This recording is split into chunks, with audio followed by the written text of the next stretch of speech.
Hello, we're going to be installing Arch Linux today just to show you how easy and simple it is to get done by anybody. Just following the instructions by the numbers. So we're going to get that done today.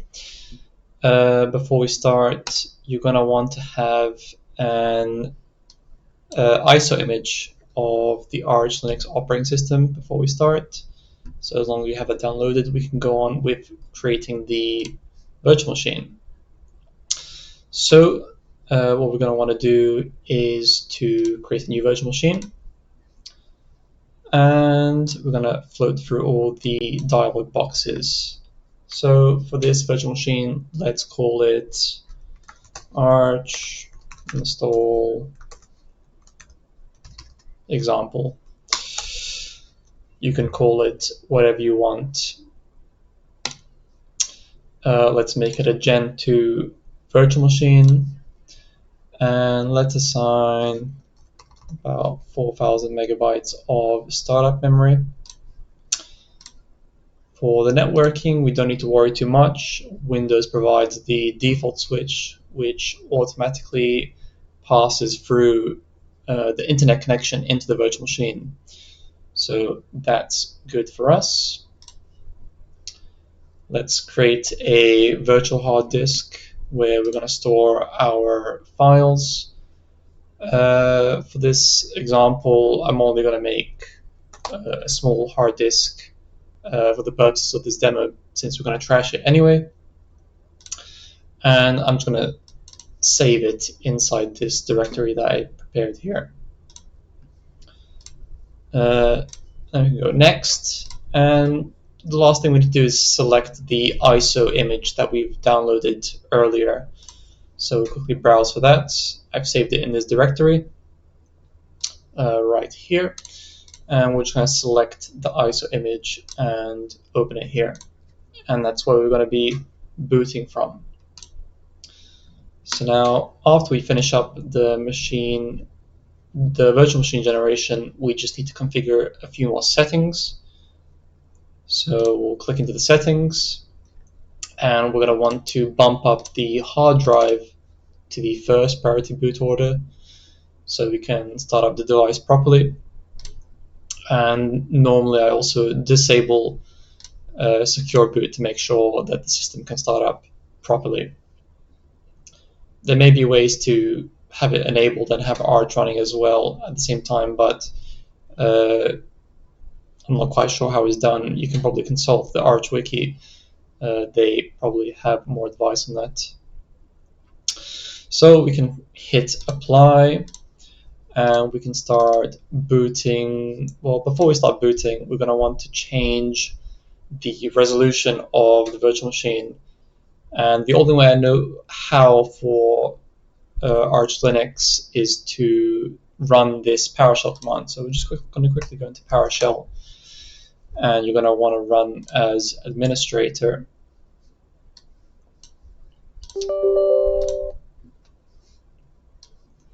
And what you're going to want to type into the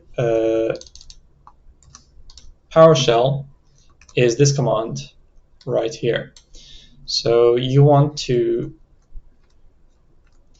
there we go. So I can edit this. So we want to set -vm video, and then we need to supply the name of the virtual machine. So the name of the virtual machine, we've just labeled it as Arch install example. So we need to replace that here, Arch install example. Next, we need to specify the resolutions. So I'm using a 1080p monitor. So my preferred resolution would be to specify 1920 by 1080. But you, of course, can specify whatever you want it to be. So we'll just press enter. And as long as there's no error, we've just set the resolution of that virtual machine when we start up. Right. So now we can start going into the virtual machine and start up. ISO.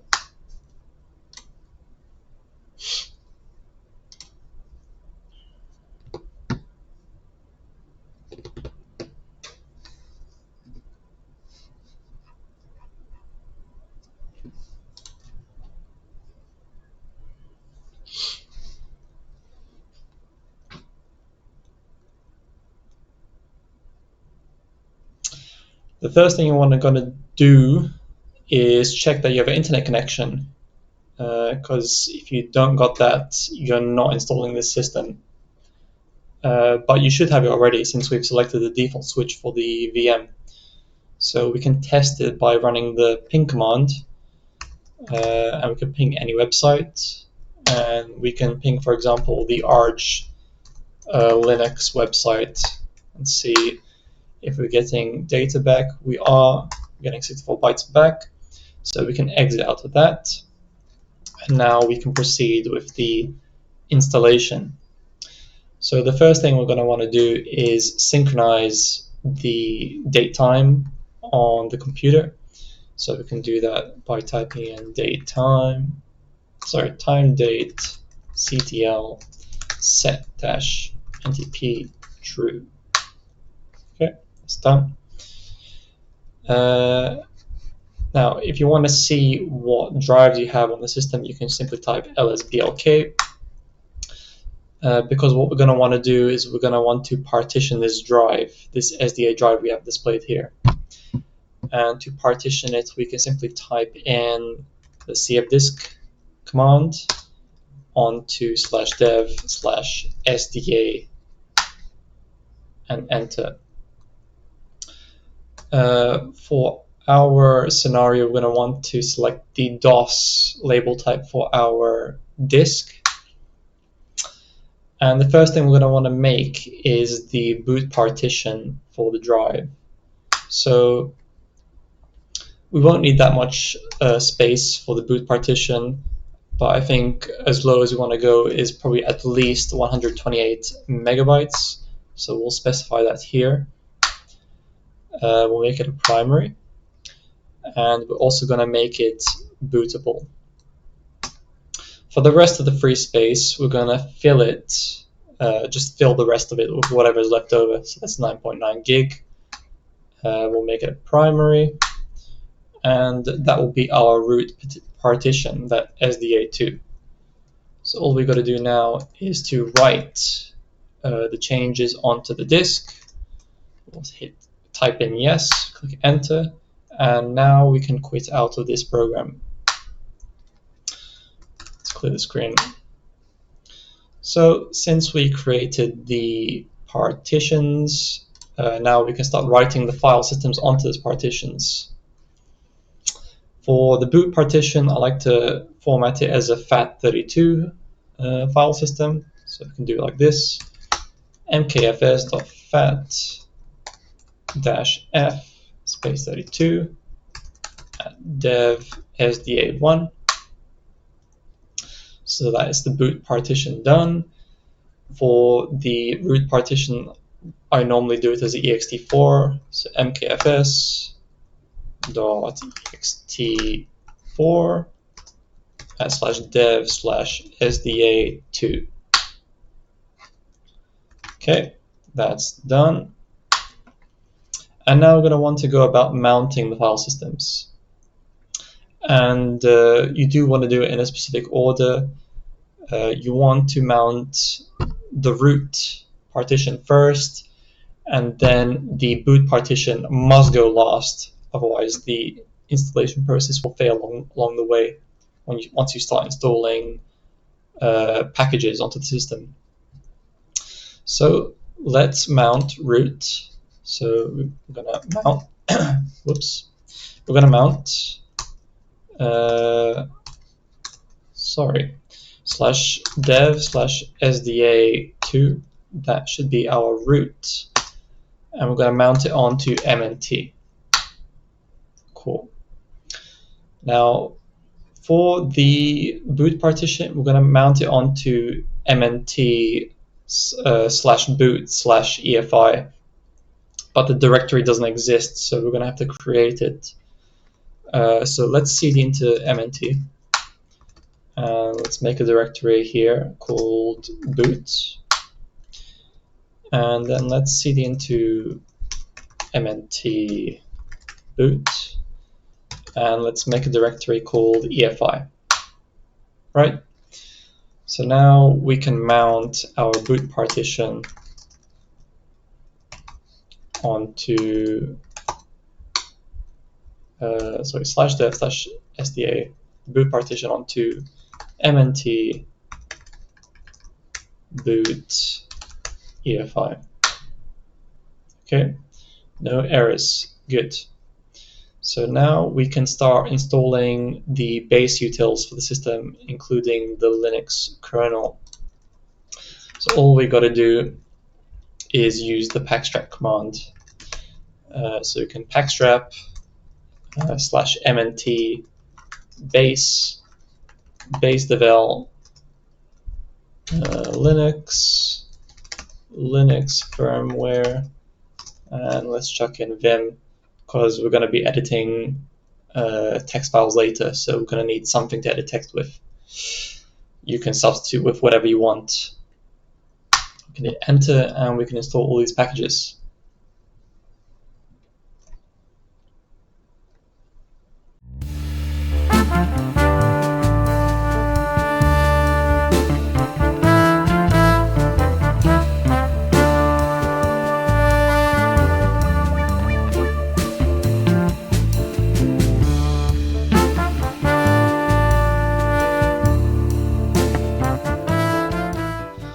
Okay, so as long as you got no errors during that installation process, everything should be installed in the system correctly. Right. So next thing we're going to want to do is generate the fstab configuration. We can do that by typing fstab, gen fstab,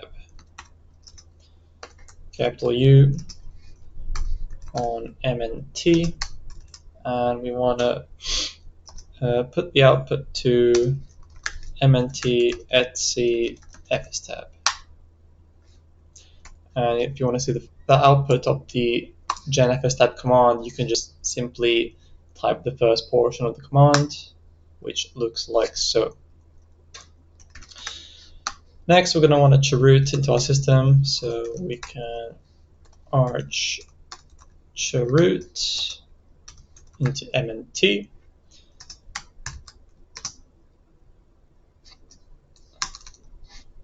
And we want to specify the shell, which is bin bash. And at this point, we're going to want to install a few extra packages, namely the network manager and grub, so we can have a bootloader. So we can do that with the pacman package manager. So pacman -S network manager grub and EFI boot mgr, which is one of the dependencies that we need for grub, so we'll install that as well. We'll proceed. Should take a second. Next, we're going to want to set up an automatic start of the network manager, such that when we start our computer, we automatically have the internet connection when we start up. So we can just simply type systemctl enable network manager with a capital N and a capital M. So we should have internet now when we start up. Next, we're going to want to install grub on the machine. So we can type in grub install /dev/sda.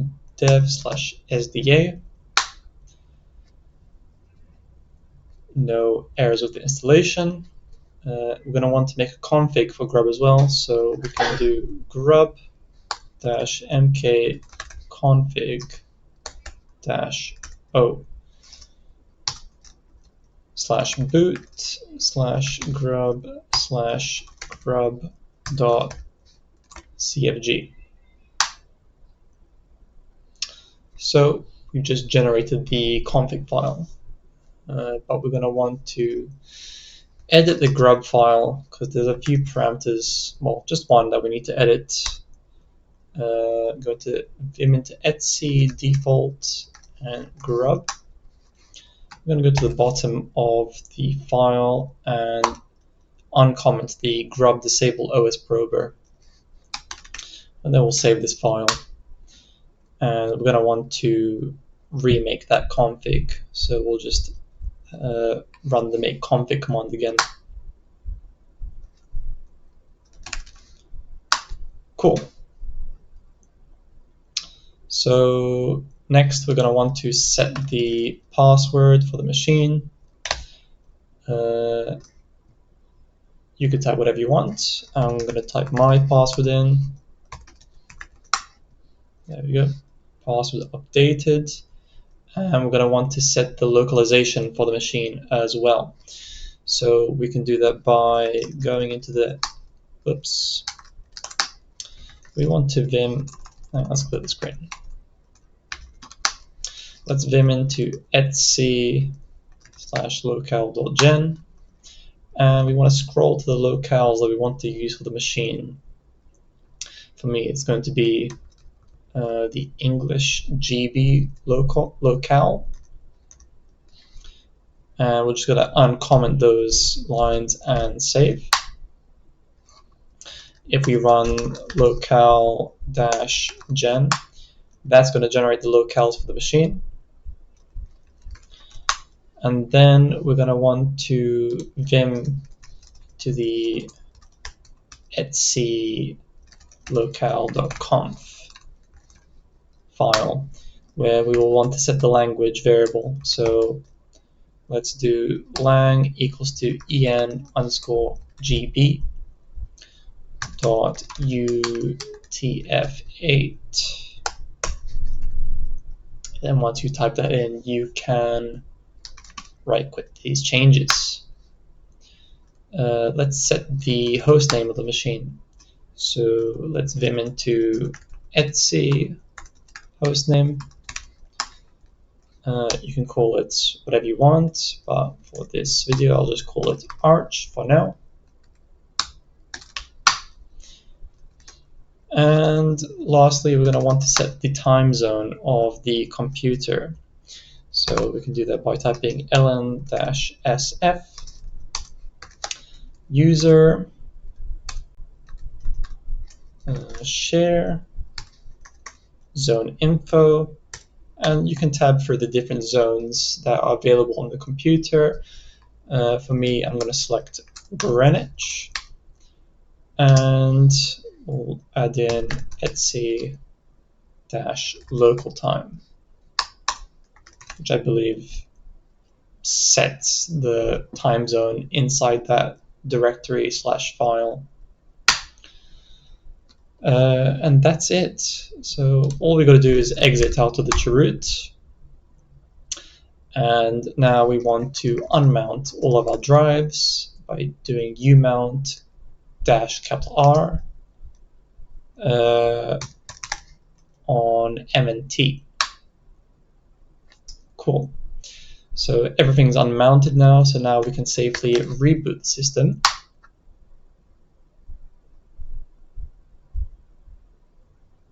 And we can just load into Arch Linux now.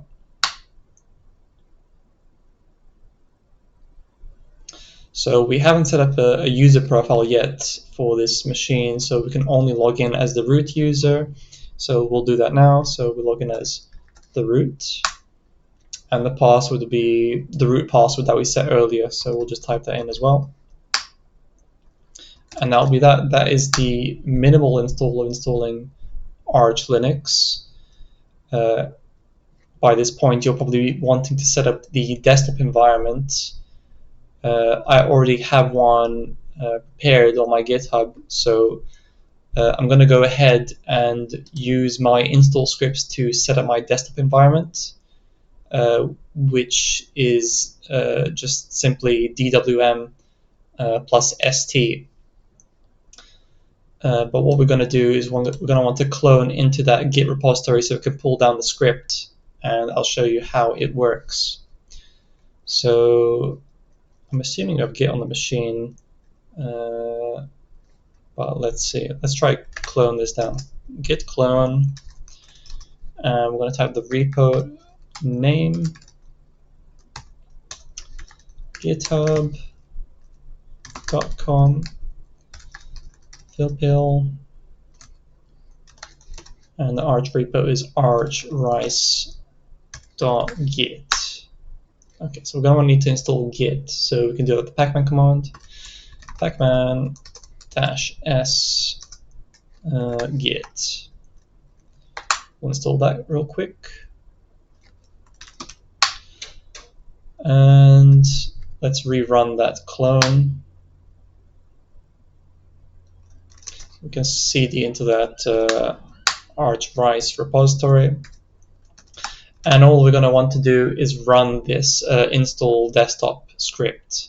That's going to start up the process for setting up the user password, and all the packages and the various environments that I'm going to be displaying on my system.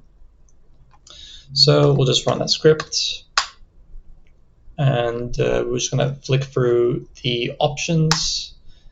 The system should be up to date because we've pulled down, well, in fact, let's just quickly double check that everything's up to date. So we'll run pacman syu. That's it. Yeah, everything's fully up to date. So we'll just clear the screen and we'll run the script. Yes, everything is up to date. And we're going to specify the user account. So for me, this is going to be my user.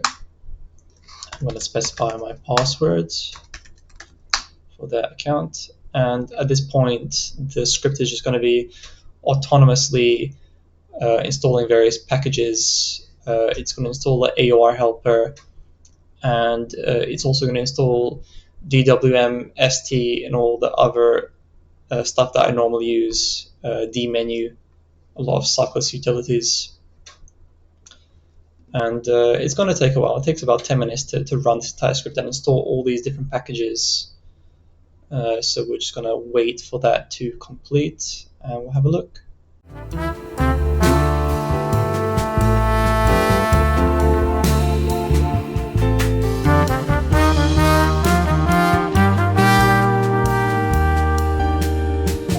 This script is heavily inspired by Luke Smith's LARB script. And what I would recommend for yourselves is to simply make your own auto-installing script, so you can sort of understand where the configuration files need to exist inside the Linux system and how you can tweak your own desktop environment. That would be my suggestion if you do want to go about this route.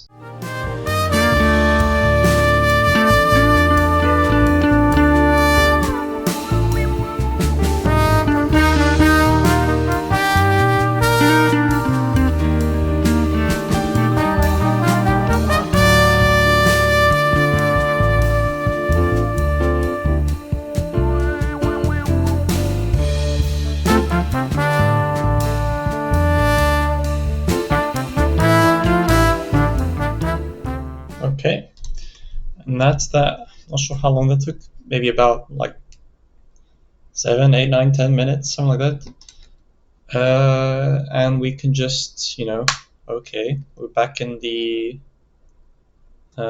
system, and all we got to do is simply just exit out.